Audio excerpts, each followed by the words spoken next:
Hello, and thank you for joining us today as we bring you Life After Advanced GI Fellowship, preparing for your first year in GI practice.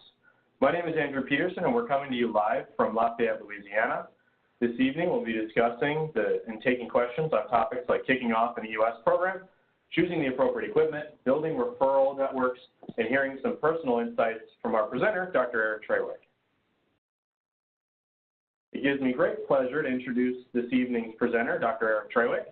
Dr. Trawick is the only gastroenterologist in Southwest Louisiana who has completed an advanced endoscopy fellowship. He provides this population with advanced GI procedures such as EUS, ERCP, and EMR.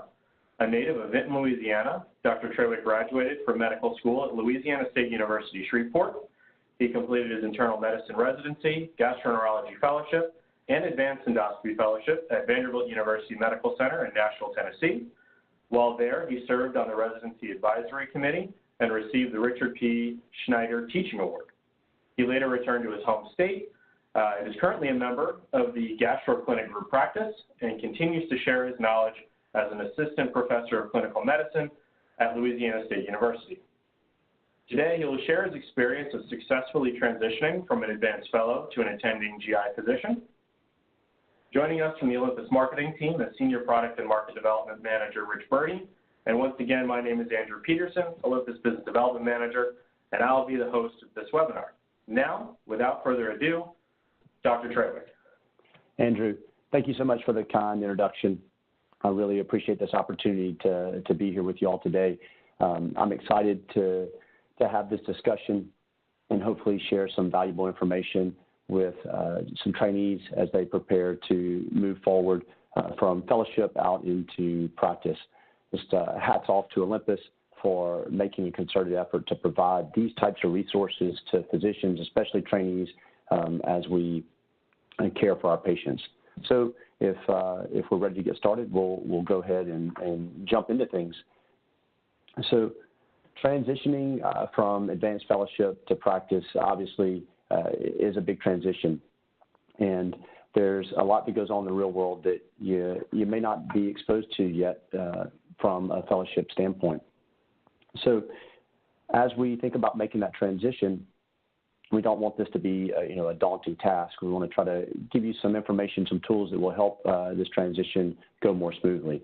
By the end of fellowship, you spent hour upon hours doing procedures, working with your mentors, and you're very well trained and suited for the clinical challenges that are ahead of you.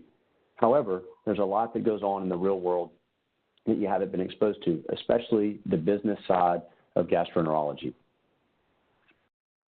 So today during our webinar, we hope to provide you some insight to some specific areas for this transition. Specifically, how do you establish an endoscopic ultrasound program? How do you choose and negotiate for the appropriate equipment? What about designing your schedule or cultivating supportive staff? How do you build a referral network? And then ultimately, all of these things are to help you be in a position so you can sustain a successful EUS practice. So I may not have as much to say on this slide as I did when preparing, as Andrew gave you a pretty good introduction.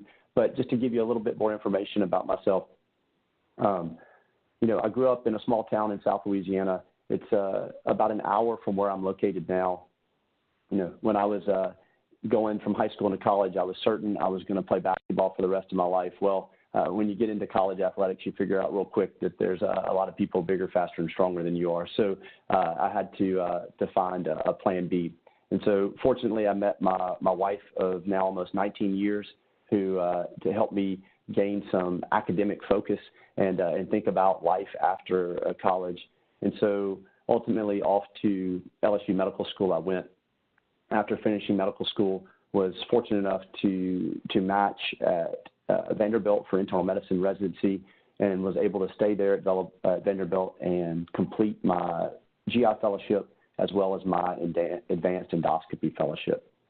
Vanderbilt was a great training environment and really well prepared me as a physician. And along that route, my wife and I threw in a few kids along the way, as you can see from our family photo. And so now 4.5 years later, here we are. to give you a little bit of an idea about where I am and where I practice. And most of y'all are probably not from Louisiana and definitely may not even be from the southern part of the United States. So Lafayette is located almost halfway between New Orleans and Houston on Interstate 10. It's a decent-sized city, but only about 130,000 people in total. And so when I finished training, like many of you, I was in an area where there weren't many jobs. The market was saturated with GIs emerging from training, and they had established young families and put down roots. And so I had to look out of the area where I trained to find a job. I was actually surprised that an opportunity came about in South Louisiana that I was interested in. And I say I was surprised because I never thought in training that I would move to a city of about 130,000 people, as I mentioned. I thought I'd be in a major metro area, perhaps an academic setting. And maybe that's just because that's what we're used to, right? We're in these big academic centers, usually in bigger metro areas, and that's where you think you're supposed to be and where you're supposed to practice. But as I looked at this opportunity in Lafayette more and more, the opportunity really appealed to me. It met a lot of the requirements I had for myself. It was closer to family. It made sense from a business standpoint. And it was in an area where EUS had not been previously offered. Prior to me coming to Lafayette, people from this region of the country had to either go to Houston or New Orleans, which was anywhere from a 2.5 to 3.5 hour drive. So I really loved the idea of being able to come serve this part of the state, which is where I'm from, and provide, a much needed service in a much larger area than I even realized. Even though Lafayette's only 130,000 people, the metro area is about 500,000. And when we look at our healthcare referral numbers, it's really more like a 700,000 population base. So there's a huge opportunity here that I was able to tap into, and it's really been a fantastic opportunity. So fast forward to today, 4.5 years later, in 2014, I joined a 3-person group. And since that time, our group's doubled in size. We're now a 6-person group with a physician-owned endoscopy center, and we even added endoscopic ultrasound capability to our endoscopy center in 2017. I'm also affiliated with LSU New Orleans and have the privilege of training internal medicine residents on their GI rotations. As far as the hospital I work at, it's about a 400-bed level 2 trauma center. There's a wide referral base as we pull from several surrounding community hospitals, as I was referring to. And as I mentioned, we have internal medicine residents as well as general surgery residents. In terms of market dynamics, I'm the only fellowship-trained advanced endoscopist in the area, as Andrew mentioned. So my vision for offering a new service line to an untapped market has really come to fruition. But you know what? It took work to get here. This was not an easy road. It was not I didn't push the easy button, come out of fellowship. But that said, I think it makes it even more satisfying to see where things have come in the last 4 years. So to give you a little idea, a little more insight into my practice, I wanted to share with you my schedule structure. I'd estimate at least 50% of my practice now is advanced endoscopy, and it continues to expand in that direction. My normal week breaks down, as you see on the slide. I have 3 half-days of clinic on Monday and Wednesday afternoons, and then Friday morning. I have 4 half-days of outpatient endoscopy center time, and then I have 2 half-day blocks of hospital endoscopy time. And these blocks really are well positioned. On Wednesday and Thursday mornings, actually, we have 2 surgical oncologists in our community that are partners.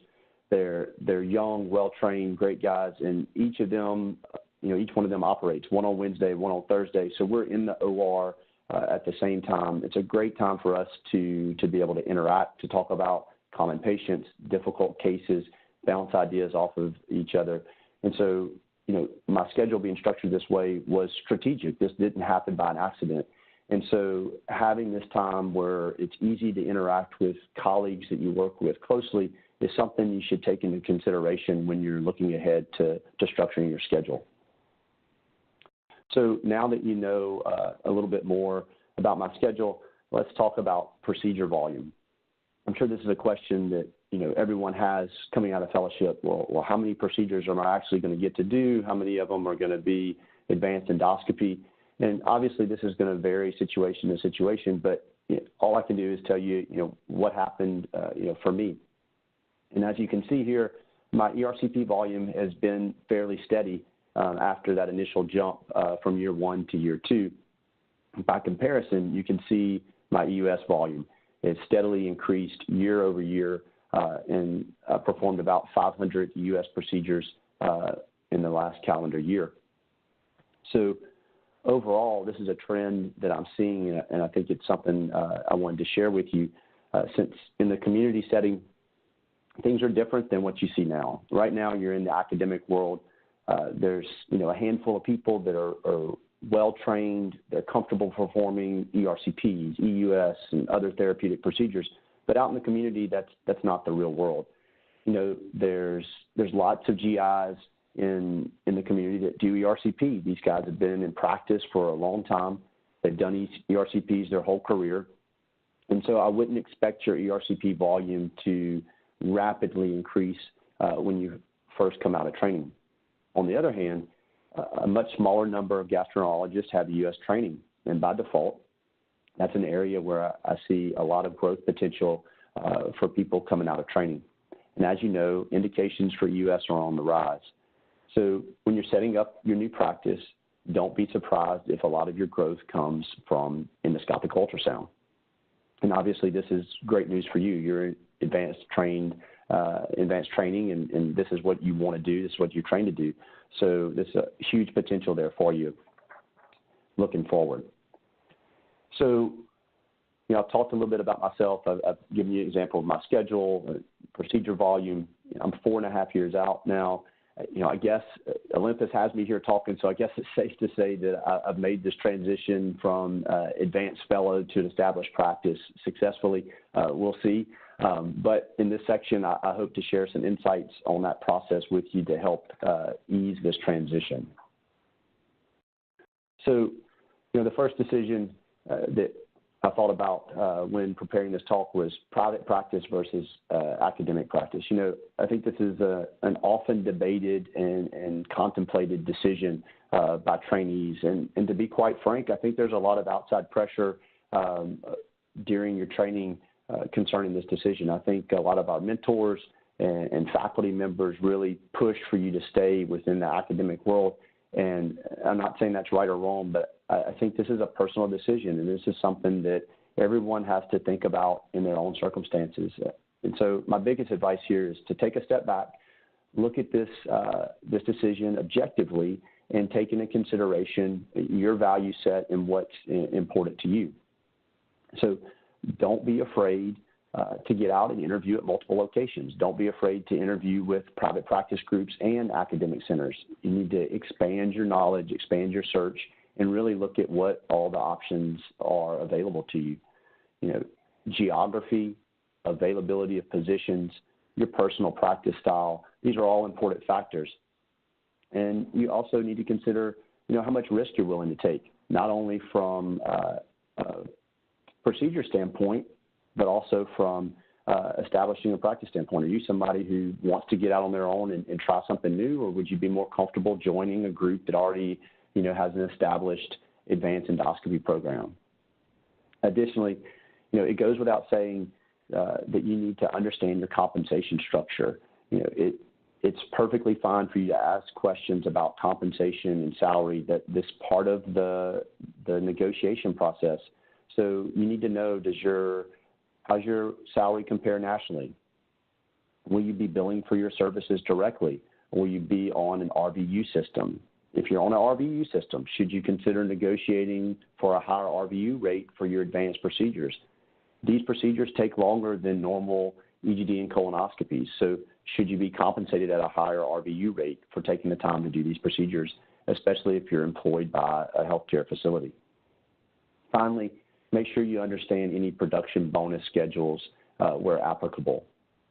When I was interviewing I was really torn between private practice and academics. You know, I can say that now, 4.5 years later. This is not part of the GI fellow interview trail where you have to say, I want to do academics. You know, it was really a great time in my life to be at Vanderbilt. I loved working there, and I was really torn about this decision.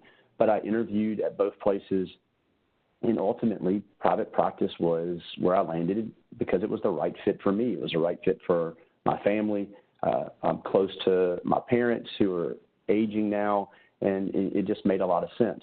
I was also excited about doing, you know, something new in my home state and was able to satisfy an unmet need. So when you think about this decision, you need to take all these things into consideration. At the end of the day now, I was able to work out an agreement with LSU New Orleans. I have an affiliation with the medical school, and I can have the best of both worlds. I work in private practice, but I'm also able to interact with trainees as well. So the decision about private practice and academics is a big one. I wanted to mention, you know, community hospital versus tertiary hospital. You know, I think this is probably a nuance, really, but it's something I didn't give a lot of thought to initially. But after coming out into private practice and seeing how different healthcare settings are structured, I think it's worth mentioning. You know, the takeaway here is that every community has their own healthcare system, and they can vary greatly. So don't get hung up on a label of, oh, that's a community hospital or that's a tertiary hospital. Instead, you need to ask questions to see for yourself if this is a good fit for you and the needs that you have to be able to start your practice. Oftentimes, community hospitals may be a little bit smaller, which gives you some more control. But when it comes to time to do that tough case, are you going to have the support staff, the ancillary services that you need there to support you? Tertiary, larger referral center. On the other hand, you may not have as much autonomy, as much control, but they're probably going to have well-trained interventional radiologists and other support staff that you need for these complex cases. So whatever you decide, be sure to check out the area. You need to look at not only the hospital you're going to work at, but also the surrounding hospitals. Which hospitals refer patients where for higher levels of care? How is the community set up, and what are the referral patterns? So once you determine where you want to go, the next big step is to make sure you have the right equipment. For me, discussions about this happened before, during, and after, but honestly, almost exclusively before. You know, I really made a point to think about this on the front end and to negotiate equipment before I made a firm commitment and was tied to a contract. You need to make sure that you're talking to a variety of people, including hospital leadership, other physicians, and local sales professionals. You need to dig around, see what's currently being used at the hospital, what's available. And don't forget to talk with nursing managers or OR directors, people in the purchasing department. They have lots of information. They know how to get things done in the current system. And you can really, you know, promote yourself and help your cause by making some allies with these people. Once you know what's currently being used, you need to take some time and compare it to what you're familiar with. So in fellowship, you're using what your attendings use. You need to think about what you like to use, when you like to use those pieces of equipment, and are there any gaps in the equipment that you're exposed to? Is there something else you could expose yourself to, especially if you're thinking about adding a new service line for EUS in an area? And as much as we don't like it, the discussions about equipment go hand in hand with budget talks. And so you have to think about everything from the hospital's perspective as well. Make sure you understand the landscape of the hospital, the healthcare system that's going to be helping you provide this equipment. You need to know what their willingness is to help you purchase the equipment and obtain what you need. So once you get to that point, you need to know when budget decisions are made. A hospital's fiscal calendar likely doesn't match up with a calendar year, which likely doesn't match up with your academic calendar. So you need to be thinking about all this well in advance. If budgets are due in October for the next year and you're asking for EUS equipment for the following July, you know, you really have to think about this ahead of time. So you also need to account for the time it's going to take to get your new staff acclimated with the new equipment. So don't put yourself in a situation where you're rushed. Give yourself plenty of time to think about equipment, plan, go through the budgeting process with the hospital, and get everything lined up before you start. For me, coming to an area that did not have a EUS, it was essential for me to have the right equipment to get my practice off the ground. So think about that on the front end.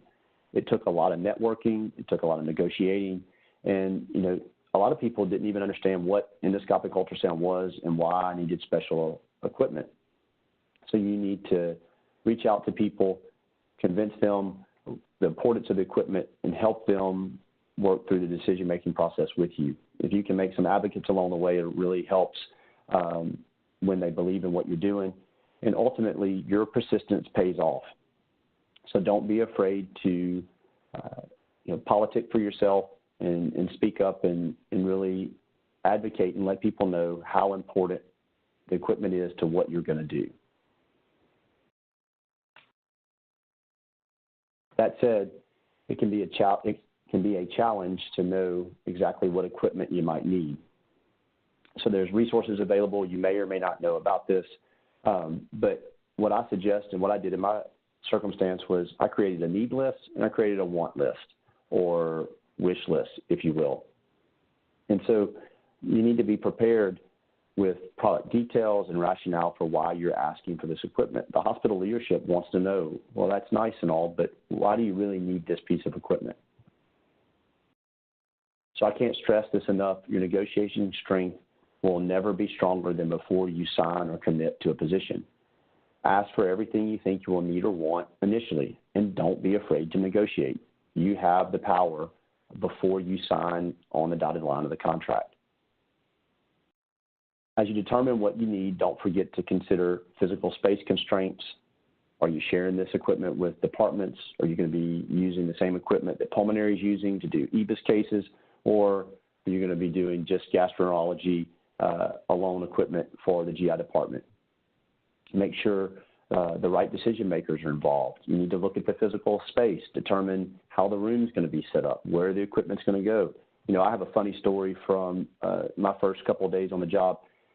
When I work in the hospital, I do my EUS procedures in the main OR area. There's a minor procedure room where my equipment is housed.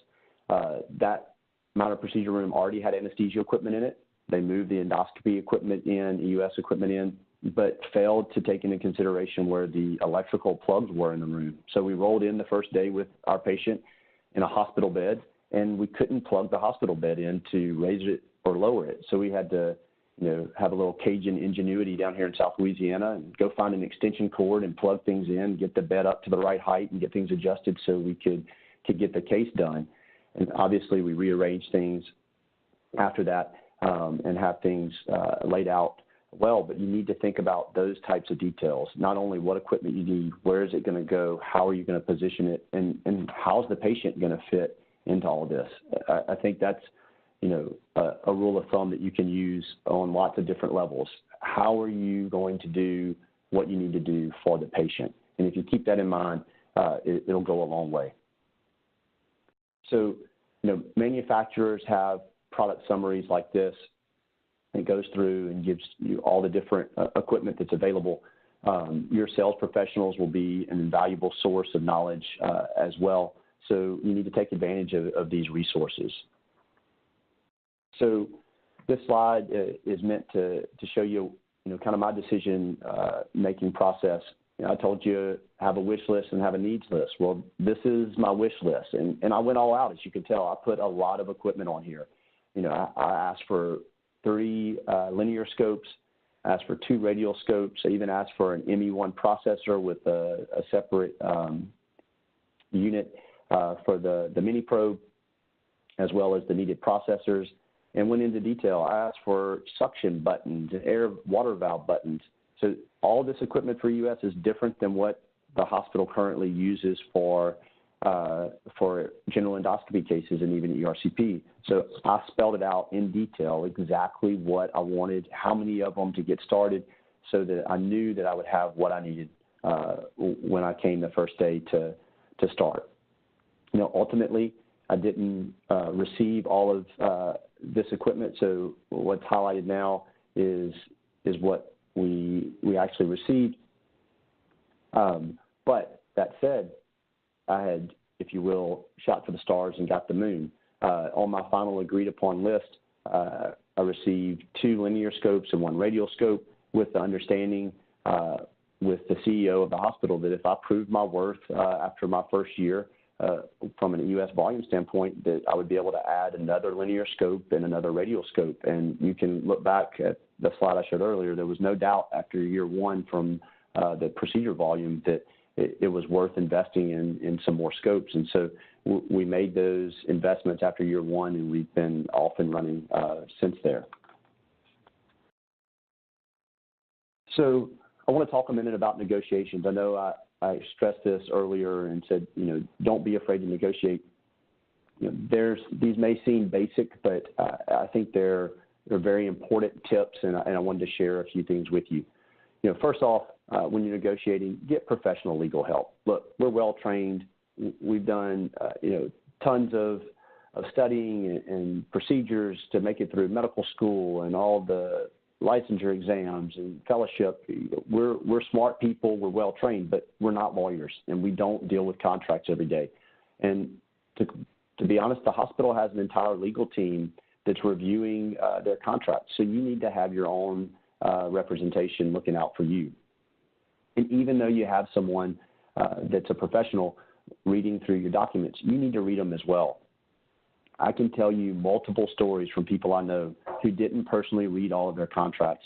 And some of them put themselves in some bad professional situations because of that. They were surprised about some of the clauses that were in those contracts that they thought had been reviewed by their attorney. I can tell you, in my situation, I had 7 different individual contracts that tied in the teaching aspect of what I was going to be doing with LSU New Orleans, with the hospital, with the private group that I was joining. And I read every one of those contracts, every one of those drafts all along the way. And I asked tons of questions and had things clarified. And ultimately, that I think that led to a better situation for me and a better end product. So stick with it and don't be afraid to ask a lot of questions. When it's all said and done, you look at your contract attorney's fee schedule, you're going to wonder why you didn't go to law school. It would really be nice for us to be able to bill by the hour, but, that's a talk for a different day. I challenge you to think like a business major during this process. Everything is negotiable. You need to think about monetary compensation, yes, but there are other things you need to think about. And oftentimes organizations can be more flexible with things like time off, call schedule, other benefits, RVU rates. We talked about that earlier. The pace to make partner if you're in a private group, loan repayment, relocation packages, and continuing education stipends. Heck, I even negotiated for a parking spot that was closer to our endoscopy center and office space.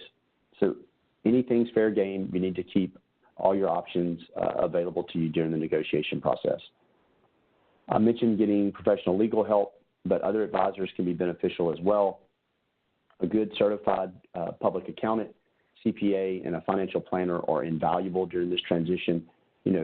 There are few situations where a professional finishes training and is making so little money as we are in fellowship and residency, but then makes so much money the next day when they sign and start out in practice.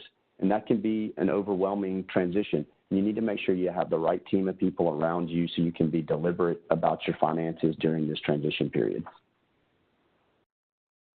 So to help you give you a little perspective, let's discuss the halo effect. So halo effect in advanced endoscopy is pretty significant. This is a value that you provide beyond the billings from the procedure that you actually do. Most of this happens after procedure, but some of it even happens beforehand.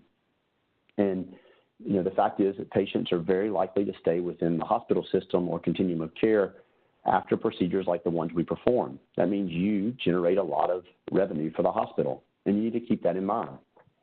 So In today's competitive environment, lots of hospitals strive to differentiate themselves by touting specialized services, and we as advanced endoscopists are one of those specialized service lines. And endoscopic ultrasound is a specific example of that. You may have already checked it out, but Olympus offers a downstream revenue calculator tool, and this even helps you assign a dollar value to what you bring to the table to a hospital or healthcare system. You may want to talk to your sales representative about this tool to familiarize yourself before you start negotiations with your hospital, et cetera. So given the types of procedures we do, we generate very close relationships with multiple different departments within the hospital, including pathology, radiology, oncology, surgery, and on down the list. And that's part of this halo effect and downstream revenue effect. So it's helpful to be aware of these interactions for multiple reasons, both from a referral standpoint. So who are you working with closely? How do you structure things to be able to help build your referral base, but also from a downstream revenue standpoint when negotiating with the hospital. You know, I said earlier in the presentation, in 2017, we added endoscopic ultrasound to our outpatient endoscopy center, and that was a result of the increasing volume. I physically didn't have time to do all the EUS cases in the hospital setting, and moving those into our endoscopy center allowed me to mix in EUS cases with more general GI cases. And so by doing that, I wanted to secure pathology services for my outpatient procedure blocks. And I was pleasantly surprised at how willing the chief of pathology was at our hospital to accommodate this request. And there's no doubt that the downstream revenue effect was part of his decision. So now let's talk about starting your practice. You found the right fit, you have the right equipment, now what?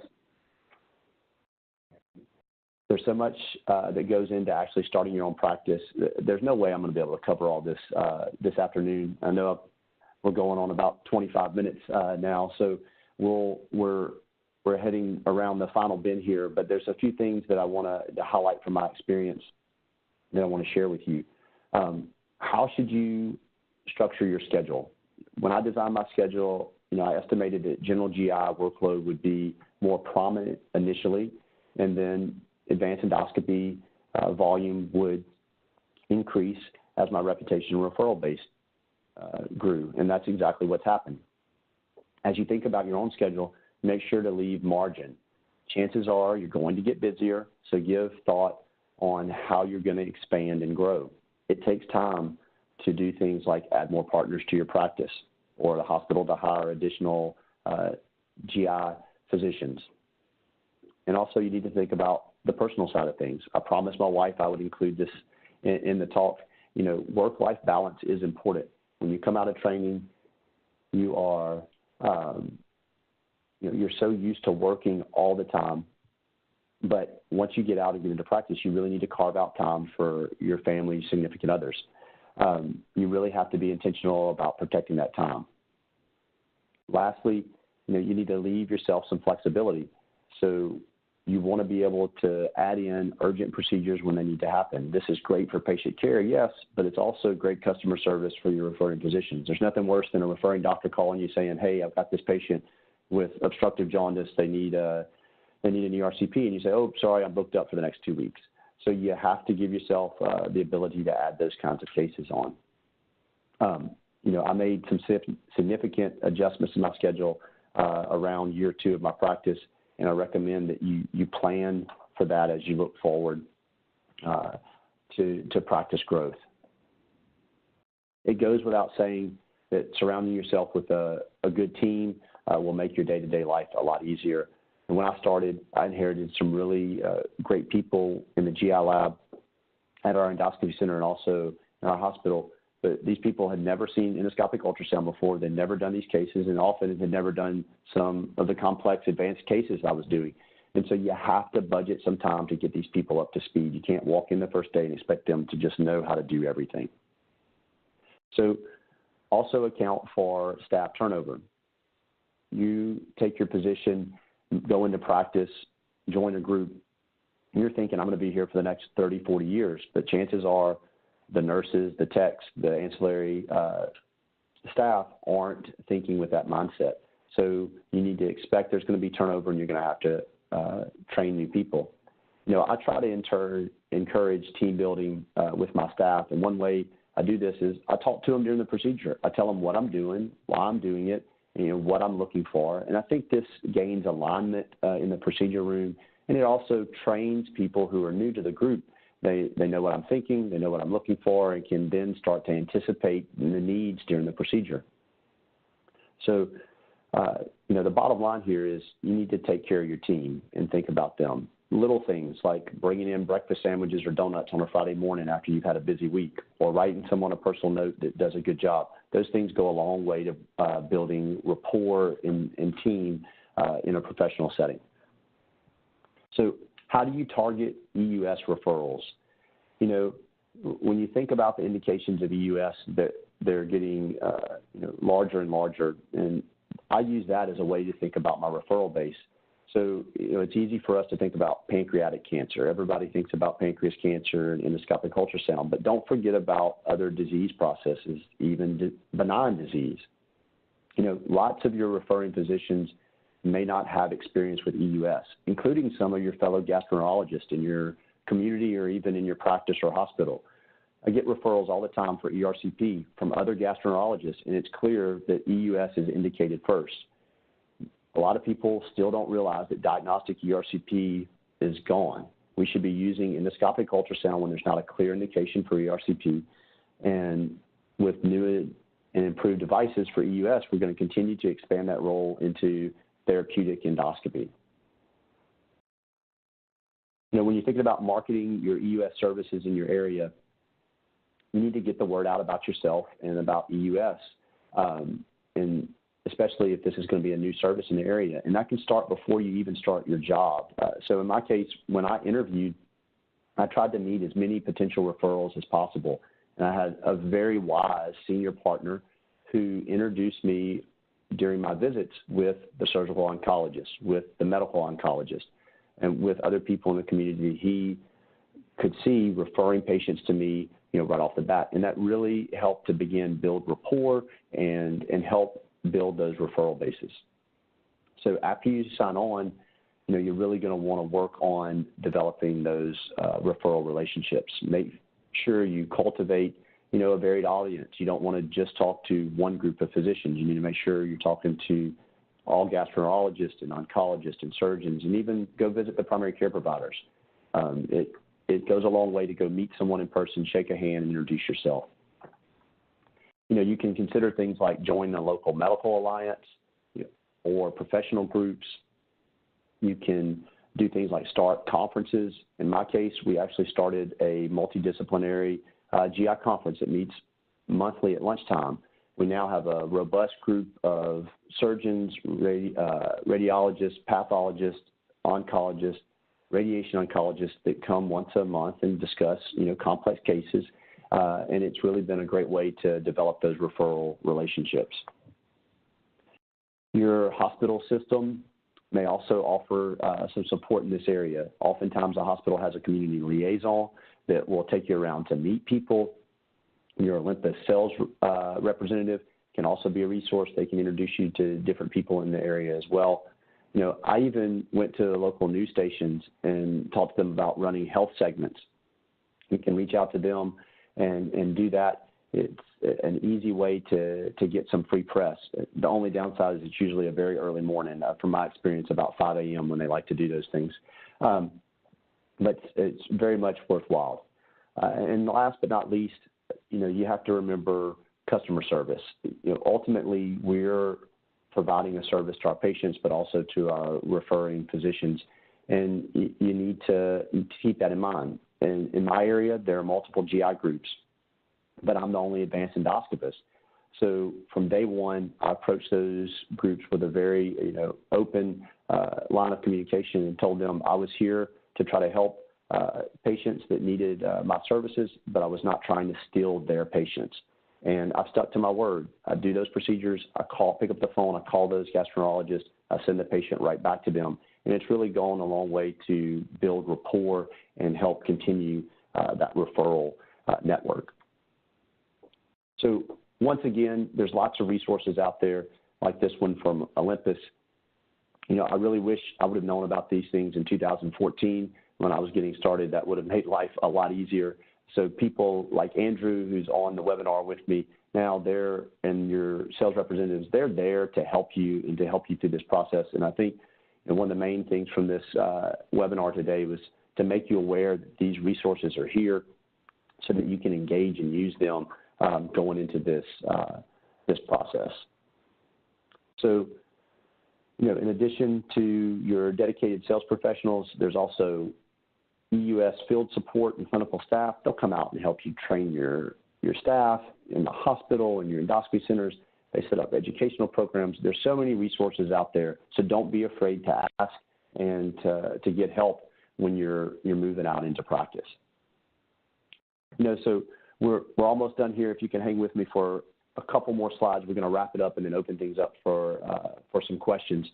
We've done a lot to get to this point. We've thought about what type of practice. We've gone through the equipment selection. We've negotiated, and we're building our referral base. Now, what do you do to sustain your practice? And I really, when I look in the mirror, I think this is where I am today. I'm 4.5 years in. I feel like we've built something pretty successful and pretty good. But how do I stay where we are and even continue to grow? And so I think there's some keys here that I wanted to highlight and impart when it concerns sustaining success in a EUS practice and advanced endoscopy for that matter. You really need to cultivate some champions for your practice. I check my referral numbers regularly. You need to know who your top referrals are. You need to keep a tab on it. You need to look at things at the end of the year. I look at my data. I look for any major changes one way or the other. You need to reach out to people and make sure that you're providing the information and the care that they're looking for their patients. You also need to take care of your partners. They're powerful tools for you. They see lots of patients that you don't see. They have colleagues and other physicians that they work with regularly, and if they know what you can and are willing to do, they can really help share that information with their colleagues and help build your referral base. Happy employees make happy patients. So you need to surround yourself with capable staff, and your patients will notice. It makes a difference. They keep coming back. I've mentioned it before, and I've said it multiple times, but customer service matters, and we have to think about that in our practice. Right now you're probably thinking, this is hard to think about more training at this point in life, but you have to think about educational resources when you move out of fellowship. There's tons of things that are available from an industry side of things, but also from our governing societies like ASGE and AGA. Those groups have lots of information. A lot of it's web-based. It's easy to access, but also there's lots of conferences out there that are worthwhile, and you need to think about that when you get out into practice. I know it's tough. I have a young family. I have a busy practice. I like to do things other than work, but you have to make time to attend conferences. Every time I go to a conference, I'm always glad I did. I'll always get something out of it, and I'm happy that I went when I get home. So, sometimes being an advanced endoscopist, you can feel isolated, especially if you're in an area where you're the only one providing those services. You've got to make sure you have a mentor. You need to create that network for yourself. You need to be in touch with them regularly. When I finished training, I spoke with my mentor at Vanderbilt, regularly. I would call them, would ask questions about patients and cases. And, after a couple of years, I thought it was pretty cool. He actually started picking up the phone and calling me about cases and situations. And that's when you look in the mirror and you realize, I'm not a trainee anymore. I've made it. I'm in practice, and, I'm doing things right.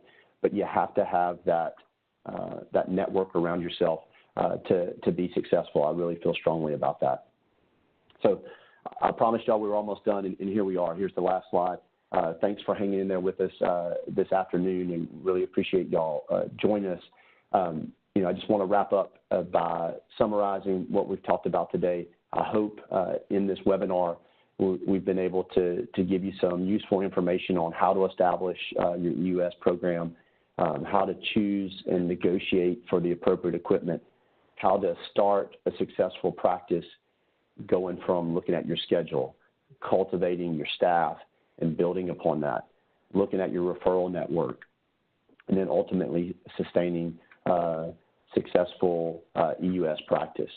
So at this point, I'm going to stop talking. I think y'all have listened to me enough, and hopefully my Southern Louisiana accent didn't throw you off too bad. I'm going to hand things back over to Andrew.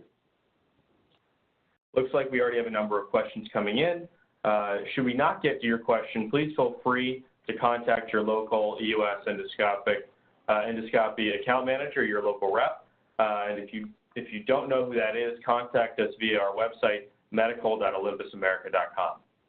So first question we're going to cover for Dr. Trawick is, what do you attribute the steady increase in EUS volume to? Is it mostly word of mouth, referral base? What would you attribute that to? Yeah, that's a great question.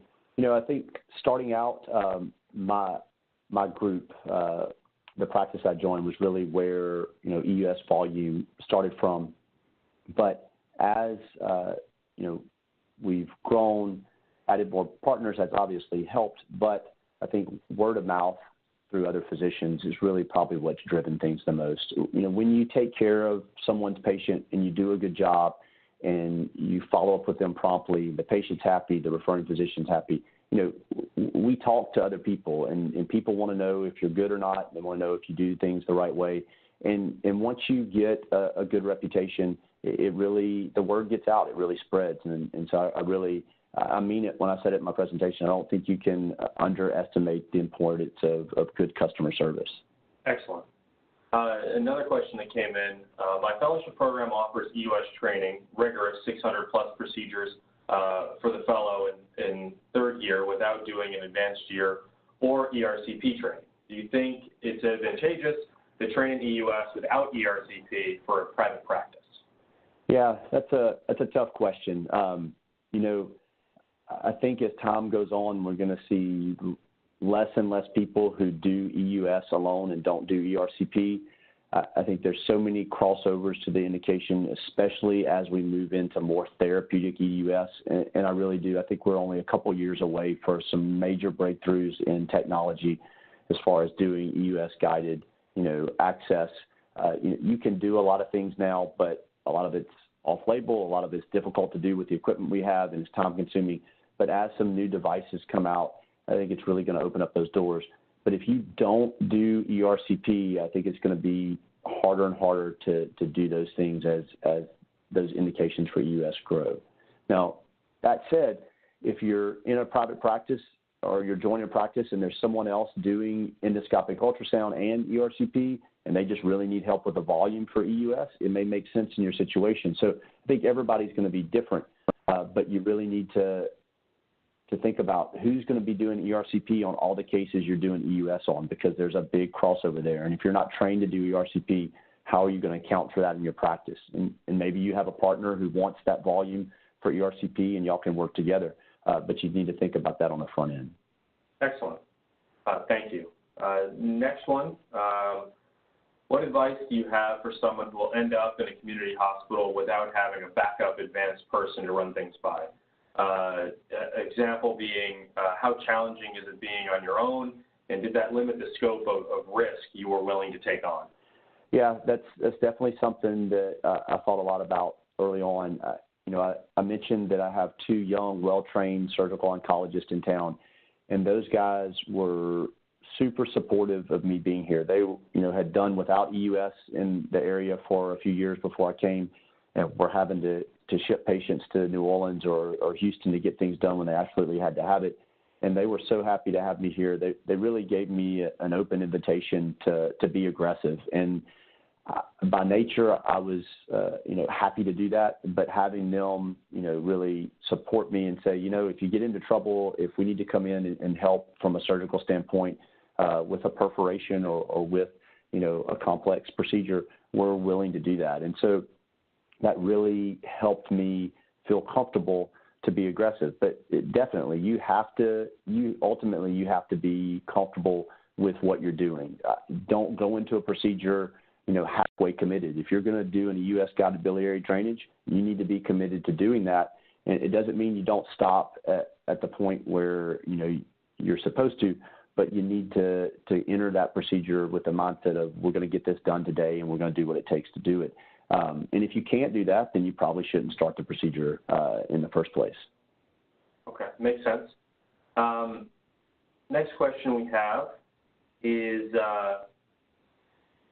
outside of small cities, is there a need for EUS, ERCP, and private practice groups? Is the market saturated? I hear it's difficult to find jobs that allow you to use the advanced skills you have developed, and the majority of cases are just general GI. What's your opinion on that? Yeah, that's such an individualized question. I think from a service area, it's really going to depend. If you're in a city where there's multiple hospitals and multiple practices that have advanced endoscopists that are doing those procedures and they're all within, a few minutes of each other, it probably doesn't make a whole lot of sense joining a private group thinking you're going to get a ton of EUS and advanced endoscopy referrals. That said, if you're joining a hospital system that hasn't had EUS or advanced endoscopy before, even though they're in a community where there are other advanced endoscopists at other facilities, it may make a lot of sense for that hospital system to have you there. I have a perfect example of this. One of my co-fellows, he was 2 years in front of me at Vanderbilt, great guy, trained together. He did internal medicine, GI, and advanced fellowship there at Vanderbilt, just like I did, was 2 years ahead of me. And he joined a major healthcare system in Nashville that did not have EUS at that time. And his practice has blossomed, and he's right in the heart of Nashville, right down the street from Vanderbilt, and multiple advanced endoscopists. But there was obviously a huge need for a big hospital system who didn't have EUS. And so that's a situation where, I really couldn't believe they hadn't done it sooner, but it worked out great for my friend and co-fellow. So that goes back to what we're talking about. You really have to look at the market dynamic in the community. If you're going into an area that's saturated with advanced endoscopists and EUS specialists, it may not make a lot of sense. But if there's a need, it's kind of like the field of dreams, right? If you build it, they will come. And I'm a perfect example of that. Excellent. I think we have time for one more question. The question is, I have attendings who have been doing this for 10 years and are confused about what they see or they're seeing sometimes, and always asking for extra eyes. What do I do if I'm not sure while doing a procedure without having another set of eyes there? Wow, that's a great question. No one's perfect and no one knows everything. It doesn't matter how long you've done this. Your attendings should tell you that, and I can tell you that from my experience. It's okay to say you don't know, and it's okay to say that, to describe what you see and not jump to a diagnosis or a conclusion. Your report doesn't have to be, the Bible in the sense of it's the final word. So, think about a radiologist, and this is something that I thought about after I got into practice and was writing my operative reports. Radiologists hedge all the time, right? They list a differential. They say what they're worried about. They say what they think about. They list options for additional tests to further evaluate. It's okay for you to say you don't have a definitive answer. And so I think that's the biggest thing that I had to tell myself was, it's not always clear. You don't always know. It's not wrong to repeat an EUS in a couple of months. It's not wrong to get a better contrasted imaging study, whether that's an MRI or a CT scan. And occasionally you may be in a situation, it's not wrong to ask someone else to do another procedure on someone. If you really have a complicated case that you're worried about, maybe you refer that patient to one of your mentors or to someone who's been practicing for longer than you to see what they think about it. I mean, perfect example are chronic pancreatitis patients. These people come in, they have very abnormal scans, they have symptoms. How do you know that they don't have an occult malignancy in the middle of this abnormal head of pancreas with calcifications everywhere and all the shadowing when you look at? Sometimes you have to look the patient in the eye and say, I don't see an obvious mass. We can't rule it out, and we're going to have to follow you closely and see if something changes. You're not breaching the standard of care by being honest and upfront when you don't know the answer. That's excellent. And actually, as you were speaking, a follow-up to that question came in. if there's a lag time after graduation from Advanced Endoscopy Fellowship to starting in a EUS program, how long do you think is too long to start forgetting your skills?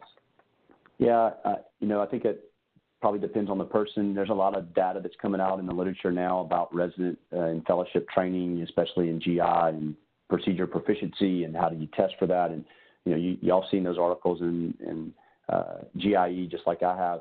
And I think there's a big learning curve there, and it's different for everybody. If you went through a rigorous training course and you were comfortable and very proficient at EUS, I think if you use online tools to review EUS images and keep up your skills as a interpreter of EUS images, I don't think you're going to lose those skills quickly. That said, I can tell you from experience, I did around 500 EUS procedures in my advanced fellowship year. You're going to learn a lot when you get into practice. Those 500 procedures are a drop in the bucket after a couple of years of experience. And after you throw on a couple of thousand procedures on top of that, which is about where I am now, I'm in the 2,000 EUS procedure range 4.5 years in, you're going to be better than you were when you started. It's part of the learning curve. So you need to be realistic, know where you started, where you were when you finished training, and how comfortable you are in that setting. Thank you so much. The presentation, the question and answer section was great. I wanted to thank everybody for being on the webinar with us today. For all of you who've joined, we thank you for attending. Please assist us in making this webinar series more valuable to you and the other attendees. There's a short assessment that you're going to be linked to automatically post this webinar. If you could please fill out those quick questions for us, it would really help us as we move forward with the webinar series. Thank you again, and have a great evening.